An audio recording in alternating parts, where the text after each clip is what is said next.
Hello दोस्तों, नमस्कार। देखिए, आज की लेटेस्ट अपडेट बीकानेर निदेशालय ने नवीनतम आदेश जारी किया है और वो है विद्या संबल योजना के प्राध्यापक पदों के लिए। मैं पूरा विवरण आपको बताऊंगा। इसके प्रथम चरण में स्कूलों में जहां भी पद खाली हैं वहां पर फर्स्ट ग्रेड के जो भी इच्छुक अभ्यर्थी हैं वो आवेदन करेंगे और उनका पूरी प्रक्रिया के द्वारा चयन होकर उनको नियुक्ति दी जाएगी। तो आइए इसकी पूरी जानकारी मैं आपको दे देता हूं।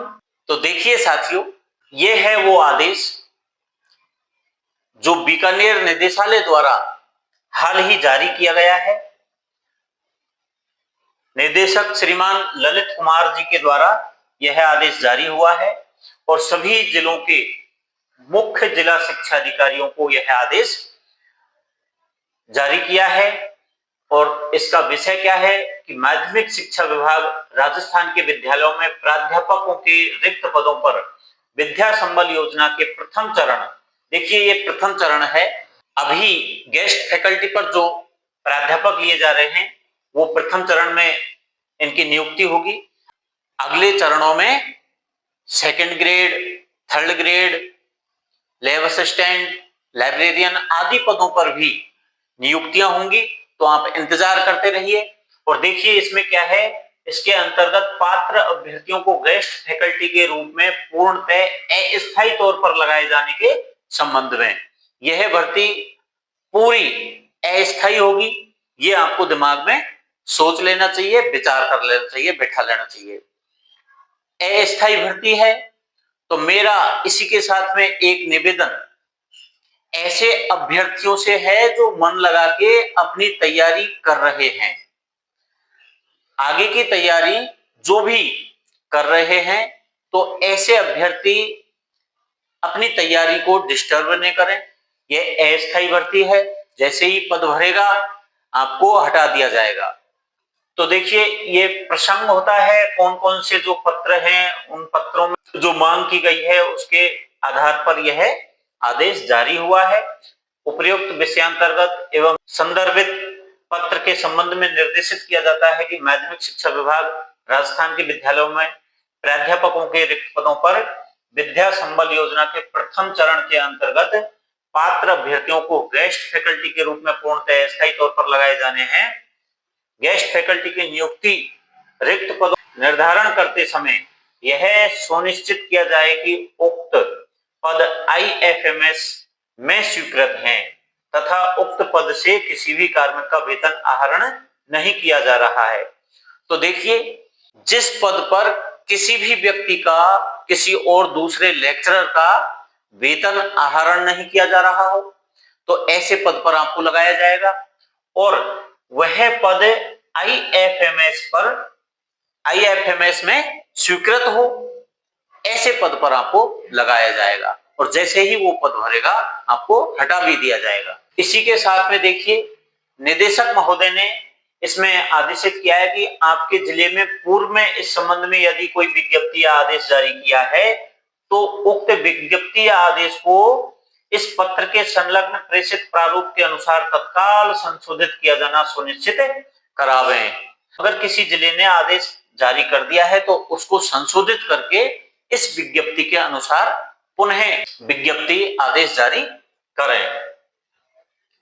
वर्तमान में नगर निकायों के चुनाव के कारण आदर्श आचार संहिता लागू है, अतः उपरोक्त कार्यवाही केवल ग्रामीण क्षेत्रों में स्थित विद्यालयों हेतु ही की जाएगी।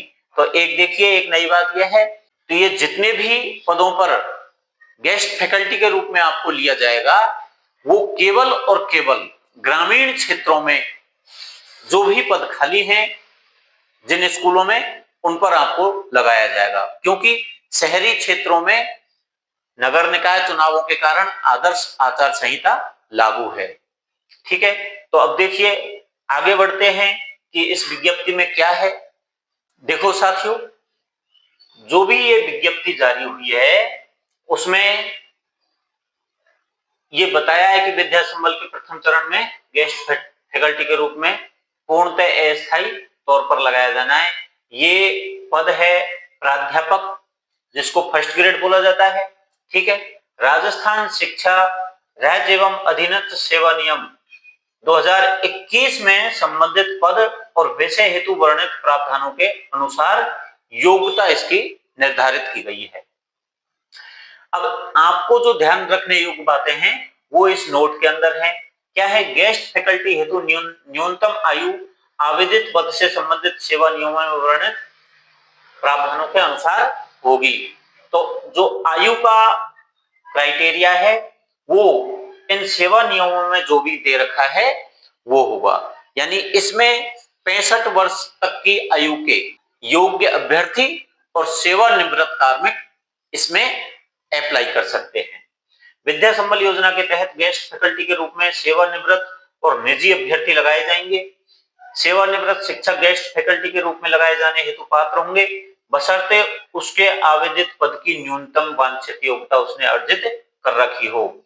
तो सेवानिवृत्त शिक्षक भी ऐसे जिसने वांछित योग्यता अर्जित कर रखी हो वो लगाए जाएंगे। सेवानिवृत्त शिक्षक अधिकतम 65 वर्ष की आयु तक ही गेस्ट फैकल्टी के रूप में कार्य करने के पात्र होंगे। भाषा विषयों के माध्यम में अर्जित की जानी, यानी इंग्लिश मीडियम जो स्कूल हैं उनमें अगर पद खाली है तो इंग्लिश मीडियम से ही आपने डिग्री हासिल कर रखी हो वो इसके लिए अनिवार्य है। और रिक्तियां देखो, विद्या संबल योजना के अंतर्गत गेस्ट फैकल्टी के रूप में विद्यालयों में स्वीकृत किंतु स्पष्ट रिक्त पद पर ही लगा जाएगा। तो IFMS में पद रिक्त होना चाहिए, ठीक है, और उस पद पर किसी अन्य कार्मिक का वेतन आहरण नहीं होना चाहिए। ऐसे पद पर आपको लगाया जाएगा।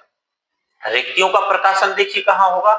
विद्यालयवार स्पष्ट रिक्तियों का प्रकाशन या अवलोकन संबंधित विद्यालय या PEO विद्यालय के नोटिस बोर्ड, ग्राम के सार्वजनिक स्थान, जिला शिक्षा अधिकारी मुख्यालय, माध्यमिक या प्रारंभिक शिक्षा कार्यालय तथा विभागीय वेबसाइट education.rajasthan.gov.in पर किया जाएगा।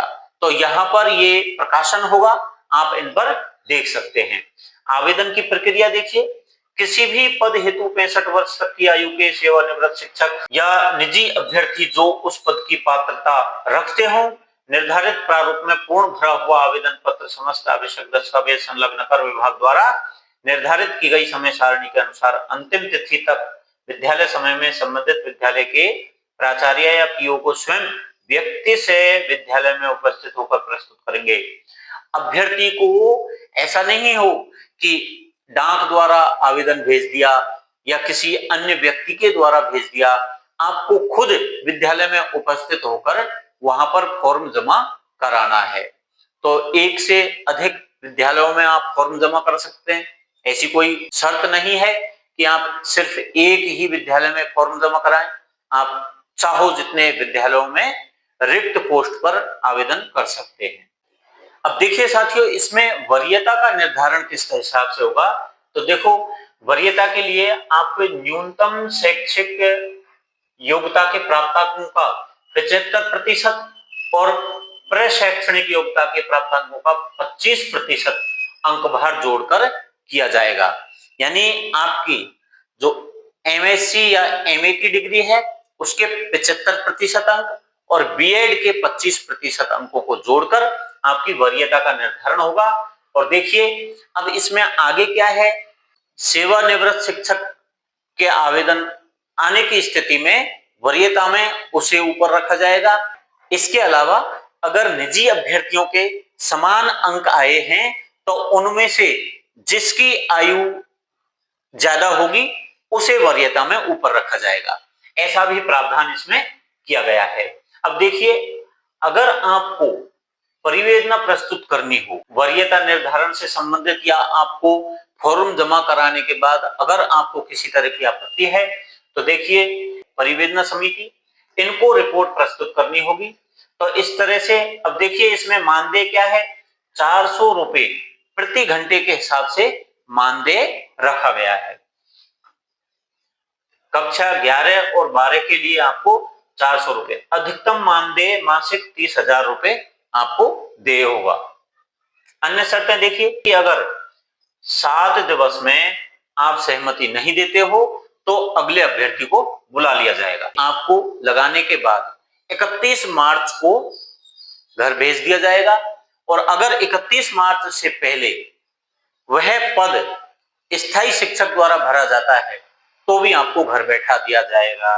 ये ध्यान रखना है। वित्त विभाग ने 30 मार्च 2021 को पूरी नियमावली डाली हुई है, तो उसके आधार पर ही आपको लगाया जाएगा। अब देखते हैं और आगे गेस्ट फैकल्टी के कार्य का देखिए। कार्य कुशलता की निम्नता की स्थिति में, दुराचरण की स्थिति में, अनियमितता या कार्य से अनुपस्थिति की दशा में प्रिंसिपल आपको कभी भी हटा सकता है, ऐसे पावर दिए गए हैं। अब देखिए कार्यक्रम और समय सारणी, ये क्या रहेगा? नगरीय निकाय क्षेत्रों के विद्यालयों को छोड़कर केवल ग्रामीण क्षेत्रों के लिए है। क्या होगा?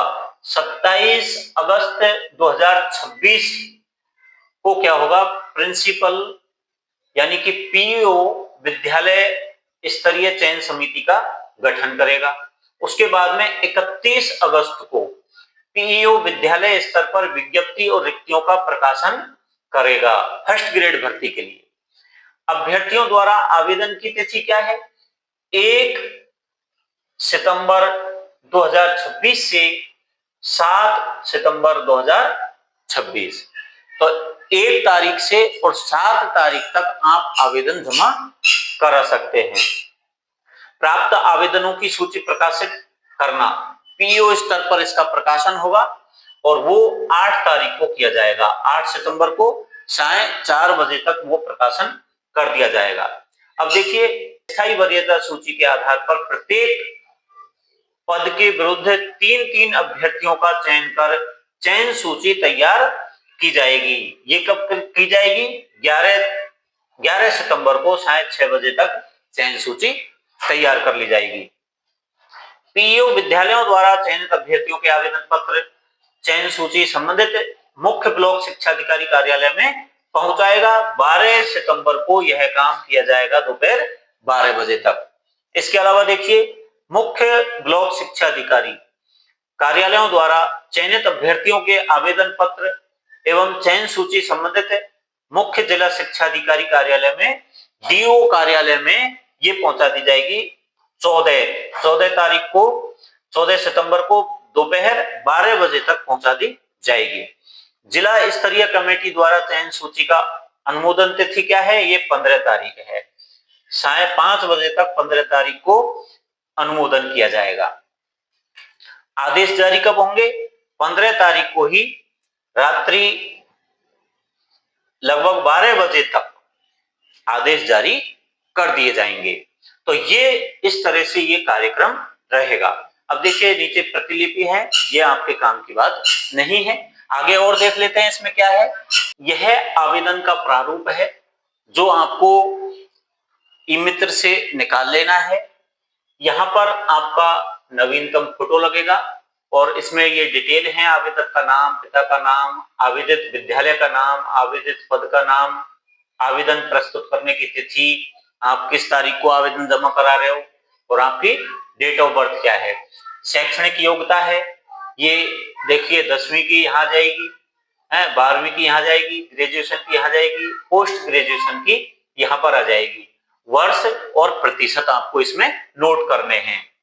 इसके बाद में देखिए प्रशैक्षणिक योग्यता, बीएड या समकक्ष और डीएलएड जिसको एसटीसी बोलते हैं, उनको उनका वर्ष और उनका प्रतिशत यहाँ पर आ जाएगा और इनको संलग्न भी करते जाना है।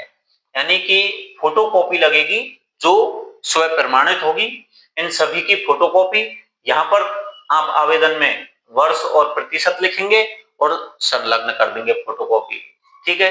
वैध पात्रता परीक्षा आवश्यकता अनुसार रीट उत्तीर्णता, तो उसका वर्ष यहाँ जाएगा और प्रतिशत यहाँ जाएगा। इसको भी आपको कॉपी संलग्न करनी है। निवास का पता है, स्थायी निवास और वर्तमान निवास आपको इसमें डिटेल भर देनी है। मोबाइल नंबर भरना है। जाति वर्ग यहाँ पर आपकी कैटेगरी इसमें आपको भर देनी है। प्रमाण पत्र संलग्न करें, यानी जाति प्रमाण पत्र ये भी आपको संलग्न करना है। और यदि आप विकलांग हैं, भूतपूर्व सैनिक हैं, विधवा, परित्यक्ता, स्पोर्ट्समैन हैं, तो वो भी आपको कॉपी संलग्न करनी है। आधार कार्ड की प्रति, ये भी संलग्न करनी है, मूल निवास ये भी संलग्न करना है, और चरित्र प्रमाण पत्र, ये देखिए 2 राजपत्रित अधिकारियों द्वारा प्रदत्त चरित्र प्रमाण पत्र ये भी संलग्न करना है। तो आपको चरित्र बनवाना है। इसके बाद में ये शपथ है, मैं शपथ पूर्वक घोषणा करता हूं कि चूंकि मेरी सेवाएं गेस्ट फैकल्टी के रूप में पूर्णतः स्थायी तौर पर ली जा रही हैं, अतः मेरे द्वारा गेस्ट फैकल्टी के तहत दी गई सेवाएं भविष्य में चयनित पद के लिए स्थायी राजकीय सेवा का आधार नहीं होंगी, एवं मेरे द्वारा इस आधार पर राजकीय सेवा में स्थायी करने हेतु मांग भी नहीं की जाएगी। ऐसी आपसे ये शपथ भी ली जा रही है। आवेदन पत्र के साथ संलग्नों की सूची संलग्नक 1 से 13 स्व प्रमाणित छाया प्रतियां, यानी जितनी भी आप फोटोकॉपी लगा रहे हो वह स्व प्रमाणित होंगी एवं वित्त सामान्य वित्तीय एवं लेखा नियम वित्त विभाग के इस 30/3/2021 द्वारा जारी प्रारूप, उस प्रारूप में शपथ पत्र भी आपको देना है या अन्य जो आवेदनकर्ता देना चाहे, और यहाँ पर आवेदक के हस्ताक्षर होंगे। ठीक है, इस तरह से ये आवेदन का प्रारूप है। यह पूरा कार्यक्रम है जो मैंने आपको बता दिया है। अब देखिए साथियों, आप जो भी इच्छुक अभ्यर्थी हैं वे अपनी तैयारी पूरी कर लें और समय पर आवेदन करें। अगले चरण में वरिष्ठ अध्यापक और अध्यापक पदों के लिए लाइब्रेरियन, लैब असिस्टेंट आदि पदों के लिए भी अगले चरणों में जैसे ही आदेश जारी होगा मैं आप तक सूचना पहुंचा दूंगा। आप मेरे साथ बने रहिए और देखते रहिए। अगर आपको कोई संशय हो तो आप बेझिझक कमेंट बॉक्स में कमेंट करके आप पूछ सकते हैं। आप हमसे इन विभिन्न लिंक्स के माध्यम से जुड़ सकते हैं, और मेरी उन अभ्यर्थियों को सलाह है जो गंभीरता से अपनी तैयारी कर रहे हैं वो इसमें डिस्टर्ब ना हो, क्योंकि ये पूरी तरह अस्थायी है। और अभी पिछली जो विज्ञप्ति थी उसके बाद में ये संशोधित विज्ञप्ति में बहुत सारे नियम शर्तें ऐसी कर दी हैं कि आप जैसे ही पद भरा जाएगा आपको घर बैठा दिया जाएगा, आप आगे भी दावा नहीं कर सकते हैं। ठीक है, इस तरह से तो कईयों की मानसिकता ऐसा लग रहा था, ऐसी अफवाहें उड़ी थी कि अब गवर्नमेंट ने जो है गेस्ट फैकल्टी के लिए जगह निकाली है और इनमें स्थायी हो जाएंगे, लगे रहेंगे। ऐसा कुछ नहीं है। सरकार स्थायी भर्तियां लाएगी निश्चित रूप से। अभी ये एक वैकल्पिक व्यवस्था है जो खाली चल रहे पदों को शैक्षणिक व्यवस्था सुचारू रूप से चलती रहे, शैक्षणिक व्यवस्था में किसी तरह का व्यवधान पैदा नहीं हो। बच्चों को अभी उनकी हाफ ईयरली फिर ईयरली एग्जाम आएंगी, तो उससे पहले सरकार ये वैकल्पिक व्यवस्था कर रही है ताकि शैक्षणिक व्यवस्था सुचारू रूप से चलती रहे। तो इसके लिए ये एक अस्थायी तौर पर गेस्ट फैकल्टी के रूप में अभ्यर्थियों को लगाया जाएगा। तो ऐसा कुछ नहीं है। जो गंभीरता से तैयारी कर रहे हैं वो अपनी तैयारी करते रहें, इसमें डिस्टर्ब न हो। और जो बिल्कुल भी तैयारी का जिनका मानस थोड़ा कम है या जिन्हें समय नहीं है या मिजाज ठाले हैं तो वो कुछ काम करने की सोच रहे हैं, ऐसे अभ्यर्थियों के लिए ये अच्छी प्रक्रिया है, इसमें शामिल होना चाहिए। ठीक है, तो आप मेरे साथ बने रहिए। आपसे फिर जल्द ही मुलाकात होगी। तब तक के लिए जय हिंद, जय भारत।